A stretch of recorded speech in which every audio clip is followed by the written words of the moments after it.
Amém? Glória a Deus. Então vamos lá, né? Vamos ministrar aí a palavra de Deus. Quero convidar você a abrir a sua Bíblia. Se você é daqueles que gostam de anotar, o nosso tema de hoje é: a casa é sua, Jesus. Fala aí para a pessoa que está do seu lado: a casa é sua, Jesus. Amém, glória a Deus. Nós vamos, pessoal da mídia aí, ó, fique esperto, vai ter bastante versículo bíblico para abrir, hein? O primeiro é Atos, capítulo 2, versículo 46. Atos 2, 46. A casa é sua, Jesus. Atos 2, 46 diz assim: todos os dias continuavam reunir-se no pátio do templo, partindo o pão em suas casas, e juntos participavam das refeições com alegria e sinceridade do coração. Onde é que o povo se reunia? No templo e nas casas. Abra também sua Bíblia no livro de Mateus, capítulo 7, versículo 24. Mateus, capítulo 7, versículo 24. Diz assim: portanto, quem ouve essas minhas palavras e as pratica é como um homem prudente. Algumas traduções falam sensato ou sábio, que construiu a sua casa sobre a rocha. Onde ele construiu a casa? Sobre a rocha. E, por último, não menos ou mais importante, Efésios, capítulo 2, versículo 22. 3 patinhos na lagoa. Efésios 2, 22. Diz assim: nele vocês também estão sendo juntamente edificados, para se tornarem morada de Deus por seu Espírito. Diga aí para o irmão que está ao seu lado: você é morada do Espírito Santo de Deus. Você é morada do Espírito Santo de Deus.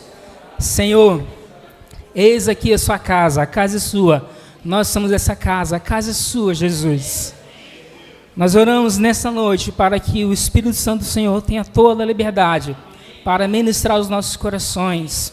Ó Deus, livra as minhas emoções, que não fale o homem, mas fale o Senhor através da minha vida. Ó Deus, não permita, ó Pai, que a minha emoção fale mais alto, que o meu entendimento, mas sim o Espírito Santo do Senhor, que habita em mim. Fala com os seus filhos, fala com suas filhas que estão aqui reunidos neste lugar, pois eu tenho certeza que eles vieram ouvir a voz do Senhor. Eles vieram te ouvir, ó Deus. Então fale, ó Deus, fale com cada um. Eu sei que eles não vieram aqui para ouvir uma boa palavra, eles não vieram aqui para ouvir um bom sermão, eles vieram ouvir o Senhor. Fale com aqueles que estão nos acompanhando através dessa transmissão, que haja cura nessa noite, que haja libertação, que haja salvação, em nome de Jesus. Casa, né? Assim, chega a ser até algo simples, né? O que é uma casa? Você já parou para pensar o que é uma casa? A casa, ela é um edifício formado por tamanhos variados, de 1, 2, no máximo aí 3 andares. Parte disso já se torna um prédio, né? Já é um palácio. E é destinado à habitação, à moradia. A Bíblia, ela apresenta para nós, quando você lê a Bíblia, você vai perceber que ela fala de diversos aspectos em relação à casa. Desde o sentido literal de abrigo até a conotação espiritual de uma comunidade, de um lugar onde a pessoa se reúne para cultuar a Deus, ou então, quando a Bíblia está falando de um lugar onde nós nos encontramos com Deus. Muitas vezes você vai ouvir os pregadores ou vai estudar alguns estudos e você vai encontrar algumas palavras falando, por exemplo, a casa de Davi, a casa de Israel. Isso aí é uma visão né? É um estudo, é uma simbologia onde está falando de família e da descendência. Nos tempos antigos, as casas eram de um só andar e com poucas e pequenas janelas. Também tinha era uma área plana onde tinha um terraço e chamado de eirado, e também era construída ali dentro dessa casa, né? Vocês vão, não sei se você já fizeram esse tipo de estudo, mas você vai perceber, quando você estudar sobre isso, né, sobre as construções antigas, que os animais também moravam dentro da casa, né? Porque durante o dia tiravam os animais, colocavam no quintal, e à noite colocavam dentro da casa, quando de repente ali aquela pessoa, né, tinha um animal ou dois, enfim. Né? Nesse terraço também era um local onde as pessoas dormiam ou passavam todo dia. Chega a ser estranho, né? O pessoal aqui está dando risada aqui, eu vou denunciar vocês, né? Mas imagine, e assim, eu quando era menorzinho do que eu sou, quando eu tinha 8 anos de idade, eu ia muito para a Regência, aqui no norte do estado, Linhares, né? E até uma época lá não tinha luz elétrica, era lampião. E alguns animais dormiam dentro da casa, eu lembro dessa época. Então era a galinha cacarejando, era pouco. Gente, era um negócio, né? Mas o que acontece? Tinha um pavimento, ok? Não é que eles dormiam junto, né? Tinha um pavimento, era uma área, né, separada ali, como se fosse uma divisória, onde ficavam os animais e outra parte ficavam os moradores, e o terraço também dessas casas. Nesse tempo antigo, a família também morava ali. Essa parte do terraço também servia para os visitantes irem dormir. Ou então, também era um local de culto, como está registrado em Atos 2, quando os discípulos de Jesus estavam reunidos no cenáculo, que era mais ou menos essa ideia, e o Espírito Santo de Deus veio sobre a vida dos discípulos.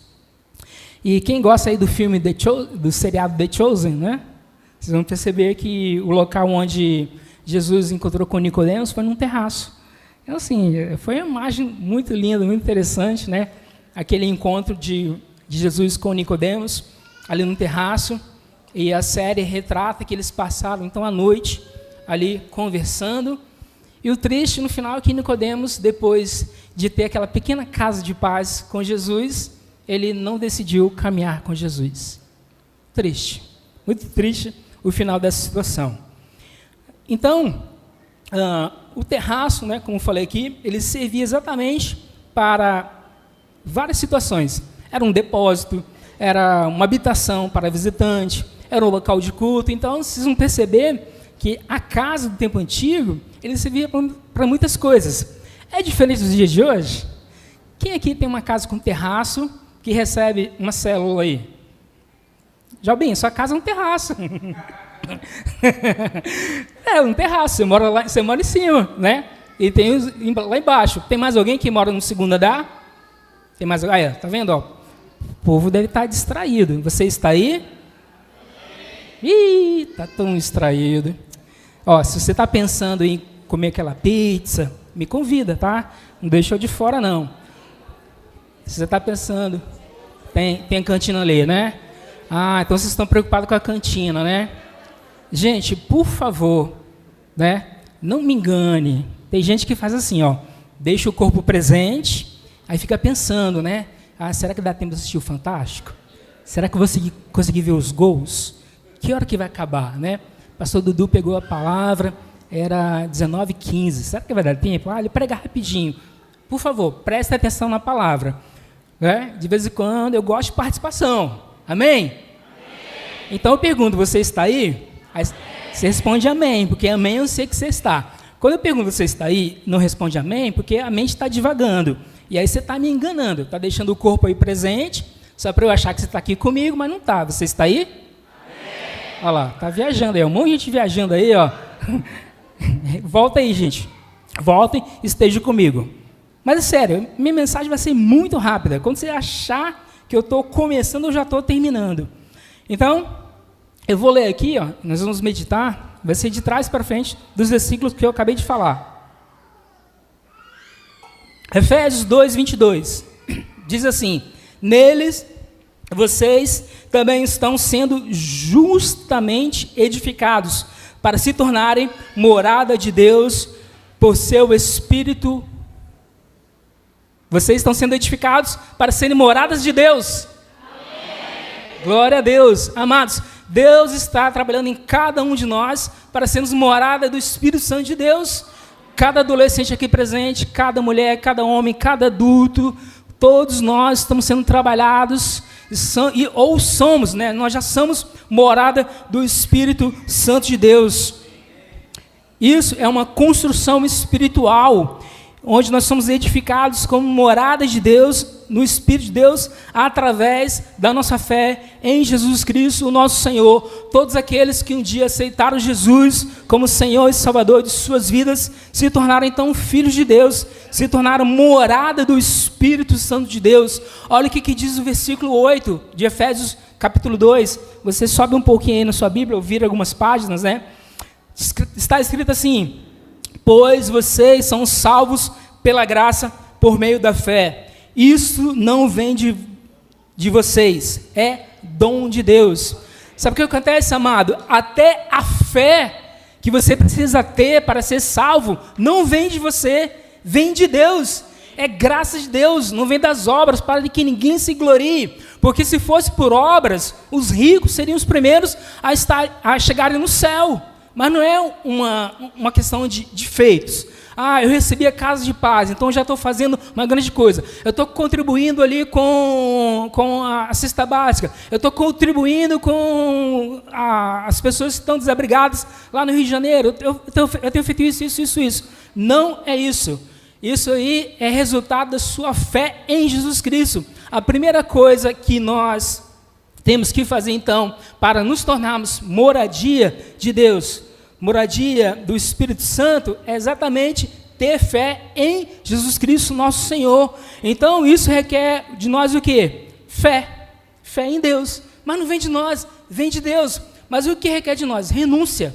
Então, você precisa, renunciar a sua velha natureza. Você precisa renunciar o seu velho modo de pensar. Nós já falamos sobre isso aqui muitas vezes. Nós falamos sobre transformação, que nós já falamos sobre esquecendo as coisas que para trás ficam. Nós avançamos para aquelas coisas que estão diante de nós. Todo domingo você está aqui, meu amado irmão, e tem recebido palavras para avançar, para esquecer das coisas que para trás ficam, olhar para o alvo que é Jesus. Então precisamos ter um entendimento que nós hoje somos morada do Espírito Santo de Deus que habita em nós. Você que aceitou Jesus Cristo como Senhor e Salvador de sua vida, você se tornou então morada do Espírito Santo de Deus. E assim que nós tornamos morada do Espírito Santo de Deus, o que acontece? Nós precisamos ficar atentos. Por quê? Porque a Bíblia nos dá orientações acerca dessas coisas. Aí então que começa, muitas vezes, nossas batalhas espirituais. Eu não sei se você já viu o ex-jogador, me fugiu o nome dele agora, mas ele fala assim, mentira, viu? Falaram que eu não ia chorar, falaram que eu não ia sofrer, que eu ia viver de glória em glória, de vitória em vitória. Mentiram, viu? Mentiram. Deixa eu falar para você, meu querido irmão, minha querida irmã, a vida com Jesus, ela é desafiadora. Eu já falei isso aqui para vocês. Servir a Jesus não é para fracos. Servir a Jesus é para homens e mulheres com coragem, com ousadia. Não é para... Servir a Jesus precisa de renúncia, renunciar o eu, renunciar nossas vontades, precisa de muita coragem, porque você sempre vai andar na contramão da sociedade. O cristão, ele anda na contramão da sociedade. O que a sociedade prega? Olha, quanto mais você reter, mais você terá. Olha, pisar no seu pé, dá um murro na cara logo, né? Estão falando mal de você? Fala mais mal ainda, né? Estão te amaldiçoando? Vai lá, fala mal também, amaldiçoa. O que Jesus nos falou? Andar na contramão dessa sociedade. Se alguém está falando mal de você, fale bem dessa pessoa. É fácil, amados irmãos, falar bem de alguém quando estão falando mal de você? Não é fácil. Não é fácil. Então, está vendo como é que é difícil? Quando alguém te amaldiçoa, é fácil abençoar essa pessoa? Não, não é fácil. Se você achar, me conta o segredo aí, né? Quando alguém, então, está te... qual foi a outra coisa? Falando mal, amaldiçoando e... outra coisa, não. Falar mal, amaldiçoar e perseguir. Ok? Enfim, vamos lá, vamos entender. Nós andamos na contramão. Os discípulos de Jesus, eles estavam com Jesus no barco e durante aquela travessia, o barco quase veio a afundar. E os discípulos ficaram desesperados, e ao ponto de acordarem Jesus, falar: Jesus, o Senhor não se importa que nós venhamos a perecer? Nós venhamos aqui a morrer? O Senhor está aí dormindo, descansando, em paz, tranquilo. Jesus tinha paz plena, mesmo em meio à tempestade. E quando ele acordou, o que ele falou? Homens de pequena fé. Aquieta-te mar, aquieta-te vento, aquieta-te mar. E na hora, a tempestade passou. Sabe o que significa? Que Jesus, estando no nosso barco, não vai nos impedir de passar por tormentas, passar por tempestade. Mas Jesus está ali. Então, diante dessa tormenta, diante dessa tempestade, clame a Jesus. Tenha fé em Jesus. Amém? Eu creio que aqui, se você parar para pensar, para avaliar quais têm sido as suas lutas, quais têm sido as suas perseguições, você vai entender que depois que você aceitou Jesus Cristo como o Senhor e Salvador de sua vida, as lutas aumentaram. Sabe o que eu quero dizer? Eu não quero desencorajar você que ainda não aceitou Jesus como o Senhor e o Salvador de sua vida. Mas eu não quero falar para você do evangelho de hipocrisia. Eu não quero te falar uma coisa e quando você começar a caminhar com Jesus Cristo, você vai perceber que as lutas aumentaram. Sabe por quê? Vou te contar aqui uma historinha. Certa vez, você está aí? Amém. Joia. Certa vez, um jovem chegou para o seu pastor e falou assim: pastor, depois que eu aceitei Jesus, eu comecei a enfrentar muitas batalhas, muitas guerras na área da tentação, muitas guerras espirituais, emocionais, no corpo, na saúde. Pastor, assim, o jovem estava ali falando para o seu pastor, parece que eu pensei que ao aceitar Jesus, eu ia viver um mar de rosa, calmo, tranquilo, sereno, mas aumentou tudo dói pensar, dói agir. O que está acontecendo, pastor? Me diz, me traga uma luz. E o pastor, então, sabiamente falou para aquele jovem: sabe de uma coisa? Antes você estava morto, e morto não sente dor. Então, meu querido irmão, minha querida irmã, sendo você crente ou não, se diante de tudo isso que eu estou falando aqui, as perseguições, as dores, sofrimentos, sendo maltratado, sendo judiado, sendo perseguido, falando mal de você, se você não está sentindo dor, é porque você está morto. Amém? Então que você possa reviver nessa noite. Amém ou misericórdia, né? Que você possa ser transformado por essa palavra, que ela encontre um lugar na sua vida. Olha o que diz 1 Coríntios, capítulo 6, versículo 19 e versículo 20. 1 Coríntios, capítulo 6, versículo 19 e versículo 20. Acaso não sabem que o corpo de vocês é santuário do Espírito Santo, que habita em vocês, que lhes foi dado por Deus, e que vocês não são de si mesmos? É uma pergunta. Vocês não são de si mesmos. Você que aceitou Jesus, você é santuário do Espírito Santo de Deus. Versículo 20. Vocês foram comprados por alto preço, portanto, glorifiquem a Deus com os corpos de vocês. Amém? Então, quando você estiver passando por dor, por sofrimento, perseguição, não é para ficar igual aquela hiena lá, né? Ó céus, ó dia, ó azar. É para glorificar a Deus. Deus, muito obrigado, porque estou sentindo dor por sua causa, pelo que o Senhor Jesus Cristo sofreu. Quando eu era pequenininho, menor que eu sou, eu machucava o pé, aí ficava lá: ai, tá doendo, mãe. Aí minha mãe: mas sofreu Jesus por você.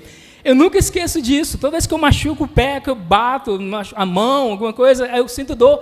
Aí vem aquela sensação de querer reclamar. Eu lembro do ensinamento da minha mãe. Mas sofreu Jesus por você. Então, aí eu lembro disso aqui, ó. Com o seu corpo glorifique a Deus.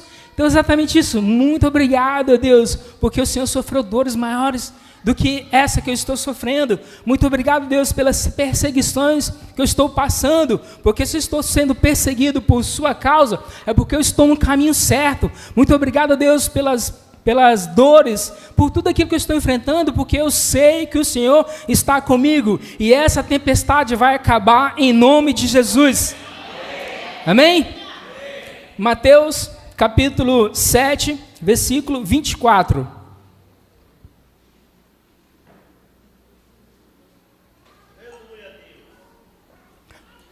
Mateus 7, versículo 24, diz assim: portanto, quem ouve essas minhas palavras e as pratica, é como um homem prudente que construiu sua casa sobre a rocha. Onde ele construiu a casa?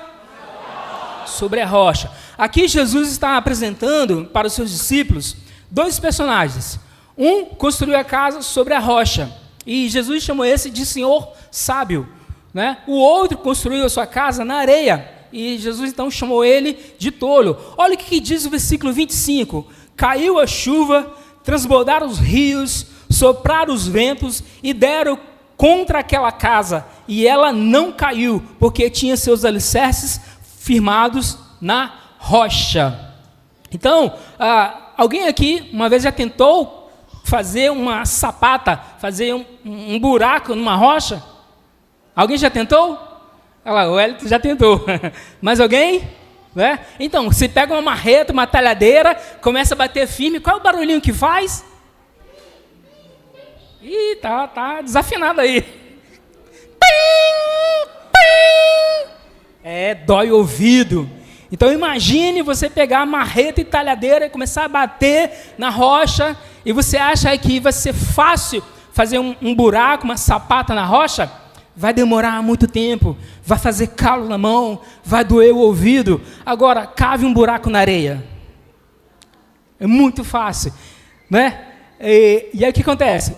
A história diz, né, e agora a gente vai enfeitá-la um pouco, que rapidamente, aquele que construiu sua casa na areia, rapidamente ele logo ergueu ali os alicerces, né, as colunas, as paredes, o telhado, e o Senhor sabe, então estava lá firmemente trabalhando a sua casa ali na rocha.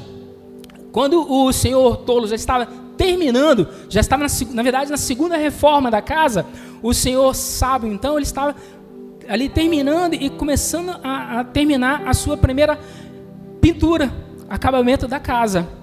E Jesus fala que então veio uma grande tempestade, e ela veio sobre a casa, primeiro do senhor sábio. Por quê? Porque estava lá na rocha, né? E a montanha, né, tem uma nascente, o rio vem descendo. Vocês já viram ali cabeça? Já sabe o que é cabeça d'água, né? Alguém sabe? Não sabe o que é cabeça d'água? Cabeça d'água? Não sabem? Se você está numa cachoeira e de repente lá no alto da montanha começa a ter uma tempestade, vem com muita força, e muitas vezes as pessoas estão ali se banhando, não veem e acabam sendo afogadas, porque vem com uma tempestade muito forte. E exatamente isso que aconteceu, né? Primeiro atingiu a casa do senhor sábio, que estava ali sobre a rocha, e por último atingiu lá a casa do senhor tolo, que estava na areia. Essa história aqui, essa parábola que Jesus contou, fala sobre isso. Versículo 27 fala, ó, caiu a chuva, transbordaram os rios, sopraram os ventos e deram contra aquela casa, e foi grande a sua queda. Aqui no capítulo 7 de Mateus, nos leva a entender aonde está firmado as nossas bases para construir a nossa casa. Aonde? Aonde sua base, a base da sua casa está sendo criada? Está sendo criada nas finanças, está sendo criada na questão familiar. A sua casa está sendo construída aonde, meu amado irmão, minha amada irmã? Você precisa entender isso. Você é morada do Espírito Santo de Deus. Você é a casa espiritual de Deus. E aonde que você está construindo essa casa? Você teve 3 semanas de construção dessa casa. A bênção da paz, a bênção da salvação e a bênção da transformação. Foram 3 pequenos encontros. Mas, olha aqui, não despreze esse pequeno começo. Daqui a pouco eu vou falar um pouco mais sobre esse pequeno começo. Mas eu quero dizer para você, é exatamente isso, que esse pequeno começo está lá em Zacarias 4, versículo 10, que diz: não desprezai os pequenos começos. Aqui tem um bebê, né? Vou tirar o foco dele. Pensa aí num bebê. E aí esse bebê, ele lida com a ira. É um bebê muito irado, né? E ele pega então, dá um tapinha no rosto da mãe. E aí, aquele tapinha, né? Os pais acham engraçado, né? Deu um tapinha, né? Não despreze o pequeno começo. Passe um tempo, aquela criança vai com 5 anos, vai com 8, vai com 10, vai com 12, vou parar que está doendo. Daqui a pouco, com 18 anos, ele dá um soco no rosto da mãe, a mãe cai desmaiada e chora. Por quê? Porque lá no pequeno, ela desprezou aquele começo. Então, vocês tiveram 3 semanas de casa de paz. Não despreze esse pequeno começo. O pastor Rodrigo falou sobre as crianças aqui. Olha, tem muito tempo que nós estamos sonhando com a igreja para as crianças. Como o pessoal da Central Paradis, né, já é uma realidade. Com os olhos espirituais, nós já enxergamos a igreja para crianças. Assim como nós enxergamos também agora a igreja para adolescentes. Sim, é uma realidade. Com os olhos espirituais nós já estamos enxergando isso. E nessa noite eu quero despertar você a essa reflexão. Você que ainda não tem Jesus Cristo como Senhor e Salvador de sua vida, você é morada do Espírito Santo de Deus. Você precisa aceitar esse pequeno começo. Porque nessa questão espiritual, aqui eu não quero pôr medo para você, mas essa questão espiritual, ela é tão séria, porque os espíritos malignos, eles exatamente entendem que o corpo de um ser humano é uma morada espiritual.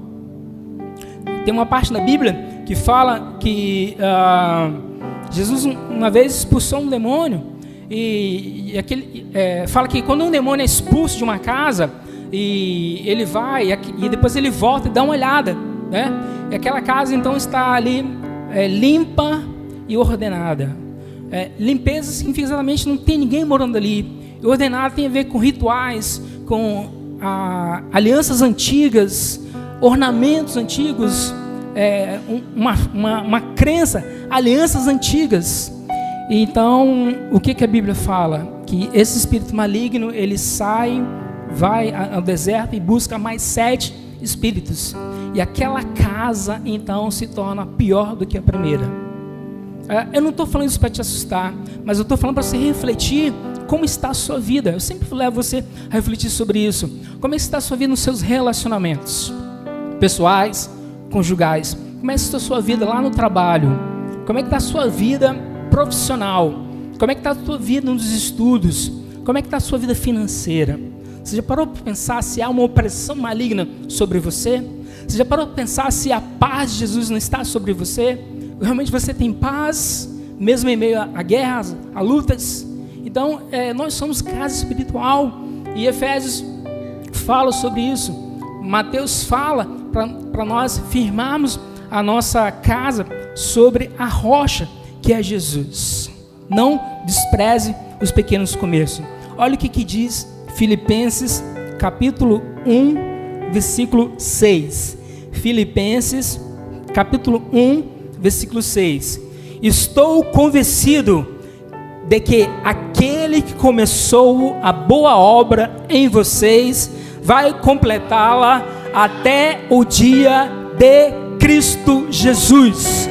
Eu estou bem certo que aquele que começou a boa obra, ele é fiel para completar.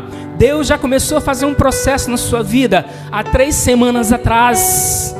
E esse processo, ele é contínuo, Mas agora deixa eu falar uma coisa para você, meu amado irmão. Deus, Ele respeita o nosso livre-arbítrio. E se você chegar para Deus e falar assim: Deus, não aguento mais, está doendo demais, eu não consigo aguentar com esse confronto, eu não consigo aguentar essa perseguição, eu não consigo passar por esse fogo, eu não consigo, há muita perseguição, estão falando demais no meu ouvido, é muita pressão, eu vou desistir. Deus vai, meu amado irmão, respeitar a sua decisão. E sabe o que acontece? Muitas vezes nós queremos parar toda uma igreja, toda uma liderança, por causa do dodói da tua alma, por causa da decisão que você tomou por estar enfrentando dificuldades em todas as áreas da sua vida, tem que tudo parar para te atender. Você é casa espiritual de Deus. O Espírito Santo habita em você. O Espírito Santo que ressuscitou Jesus dos mortos. É inadmissível um cristão viver vitimizando, querendo parar todo um mundo, toda uma igreja, toda uma liderança, para ir lá olhar para a sua dor. Eu não estou dizendo aqui que nós não vamos parar. Vamos parar sim. Mas vocês têm líderes de célula excelentes. Você tem discipulador. Você tem um conselheiro, pessoas estão ao seu lado, mas sabe o que acontece? Essa dor emocional cega a sua visão, e você não consegue enxergar então esse pequeno começo. Olhe para dentro de você, faça uma avaliação e veja aonde você construiu a sua fé, aonde você está construindo o seu ministério, aonde você está construindo os seus estudos, aonde está construída a sua fé. A sua fé está construída em um local? A sua fé está sendo construída em uma pessoa?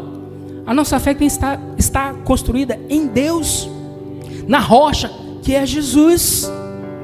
E Ele sim, Ele começou a boa obra, Ele vai parar, sabe? E nessa construção, imaginar realmente um arquiteto. Um arquiteto, quando vai fazer uma reforma, o que ele faz? Ele quebra, ele mexe com tudo. Ele mexe, descasca, tira piso, tira janela, ele reconstrói e causa poeira, causa um monte de entulhos, né? Lá em casa tinha uma meia parede e quando eu derrubei ela lá na cozinha, parecia que eu tinha acabado tirar a casa inteira, né? Um montão de entulho, e é complicado mesmo, né? Você que faz reforma morando dentro de casa. E o que acontece? Quando nós olhamos para isso, a gente fala assim: puxa vida, né? Como dá trabalho reconstruir. Como dá trabalho. Mas aqui, Deus começou uma boa obra na sua vida, e Ele é fiel para completá-la. Não despreze esse pequeno começo. Atos, capítulo 2, versículo 46. Falei que ia ser rapidinho. Atos 2, 46. Foi o primeiro versículo que eu li.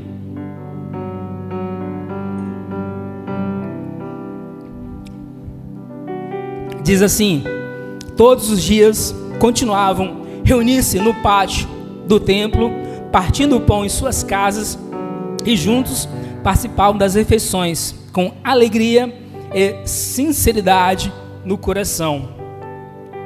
A igreja primitiva, elas se reuniam nas casas, como as nossas células se reúnem semanalmente.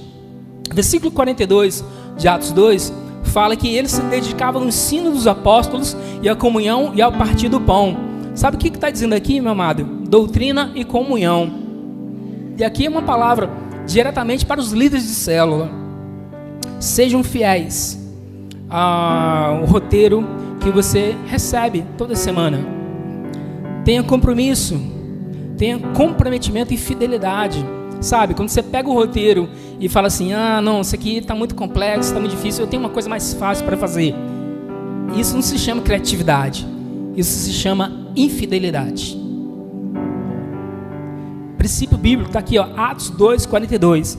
Eles se dedicavam ao ensino dos apóstolos. Amados, o rio, quando ele corre, é de baixo para cima ou de cima para baixo? De cima para baixo, meu amado irmão. Aqui não estou querendo falar sobre hierarquia, mas o óleo, quando a Bíblia fala que ela é jogada sobre a cabeça do sacerdote, ela desce. Então, existem pessoas que já trilharam um caminho que hoje estão numa posição mais elevada que você. Mas isso não quer dizer de hierarquia, quer dizer de vida com Deus, pessoas maduras na fé, que vão te dar o direcionamento. Então, se nós estamos recebendo uma palavra daquele que já passou por um trilho, aquele que já tem uma experiência, nós vamos então seguir esse trilho, porque é isso que aconteceu aqui em Atos 2:42. Aquela igreja foi uma igreja que encontrou louvor aos olhos de toda uma comunidade. Por quê? Porque, em primeiro lugar, se dedicava ao ensino dos apóstolos, discipulado 1 a 1, e na comunhão, partir do pão e nas orações. Versículo 43 fala sobre: todos estavam cheios de temor, e muitas maravilhas e sinais eram feitos pelos apóstolos. Temor não é ter medo, mas é entender que é uma resposta em que nós vamos dar a Deus por ver aquilo que está acontecendo. Temor é uma sensação de respeito a Deus, e não medo de um pastor, de uma liderança maior, mas um temor de Deus, entender que Deus, o que Ele faz é algo sério, é ter sinceridade com Deus, é entender os propósitos divinos de Deus para a nossa vida, tanto sua, cristão, como os não cristãos. Versículo 45, 44, 45, 46, 47. Todos que criam mantinham-se unidos e tinham tudo em comum, vendendo suas propriedades e bens, distribuíam a cada um conforme suas necessidades. Todos os dias continuavam a reunir-se no templo, no pátio do templo, partiam o pão em suas casas e juntos participavam das refeições com alegria e sinceridade de coração, louvando a Deus e tendo a simpatia de todo o povo. E o Senhor lhes acrescentava todos os dias aqueles que iam sendo salvos. Aqui, amados, está falando sobre unidade, generosidade, alegria e louvor a Deus. Sabe, esses primeiros cristãos, por aceitar agora uma mudança de vida, eles começaram a ser perseguidos, foram mandados embora de onde eles trabalhavam, e começaram então a passar necessidade. Por isso aqui que fala que eles vendiam suas propriedades e partiam os seus bens. Aqueles que tinham um pouco a mais, ele então dividiu com cada um, e assim nenhum deles tinha necessidade. Olha que início de igreja maravilhosa, uma igreja primitiva, onde tinha unidade, onde tinha entendimento da doutrina em comunhão, do discipulado, do comprometimento, da fidelidade, do temor a Deus, da sinceridade, da alegria, da generosidade e do louvor a Deus. Aquela igreja, ela louvava a Deus. E sabe de uma coisa? Essa igreja não é aqui o templo. Essa igreja é eu e é você. Somos nós. Essa é casa, é sua, Jesus. Eu sou a casa preferida de Jesus. Nós somos a casa preferida de Jesus. Então, onde está sendo construídos os alicerces da sua casa? Aonde a sua casa está sendo pavimentada? Faça essa reflexão. O Ministério de Louvor vai cantar uma canção, e durante essa canção você vai então refletir em tudo isso que nós falamos aqui nessa noite, das tempestades que você está enfrentando, de onde você está construindo as suas bases, daquilo que você está enfrentando, se você realmente está sentindo dor, se realmente sua fé está sendo aumentada, ou se realmente você está desistindo. Sabe, amados, não despreze os pequenos começos. Entenda que a dor que você sente hoje será o seu maior ministério. Vença essa dor e não deixe essa dor vencer você. Não se entregue a essa dor, porque quanto mais você se entregar a essa dor, mais ela vai te consumir. Vencedores vence dores. Está aí, está na palavra. E sabe, maior aquele que está em nós do que aquele que está no mundo. Jesus está em nós. O Espírito Santo de Deus habita em você, meu amado irmão, minha amada irmã. Então creia que você é a casa de Deus, creia que você é a casa de Jesus.